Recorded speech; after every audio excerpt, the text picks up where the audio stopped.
مسلم league کی حکومت کی 1 سال مکمل ہو گئی آج، تو ہم بات کر رہے ہیں ان کی کارکردگی پر۔ سب سے پہلے تو بات یہ ہونی چاہیے کہ ان کا حکومت آیا کیسے ہے۔ وہ آیا ہے پام 47 پہ، اس پر آپ لوگوں نے بات کر دی۔ آپ نے کہا کہ اس کے ثبوت دکھاؤ، تو جماعت اسلامی کے جو امیر ہے حافظ نعیم الرحمان، اس کو آپ لوگوں نے سیٹ دے دیا، اس نے وہ سیٹ واپس کری۔ اس نے کہا کہ یہ میرا حق نہیں ہے، یہ جس کا حق ہے یہ اس کو دے دو۔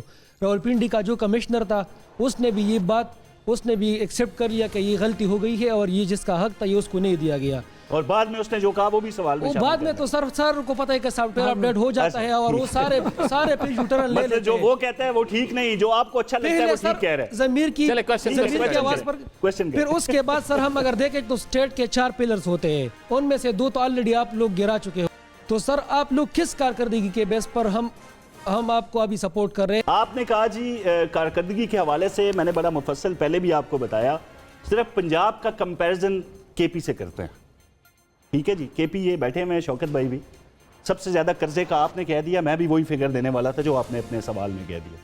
بھائی کوئی ایک منصوبہ گنوا دیں، یہ شوکت بھائی بیٹھے ہیں کہ یار یہ کے پی میں ہم نے شروع کیا ہے جس کا تعلق یوتھ سے ہے، یہ ایک گنوائیں گے، میں اس کے مقابلے میں پنجاب میں عمل درآمد ہوتے ہوئے 10 منصوبے گنواؤں گا۔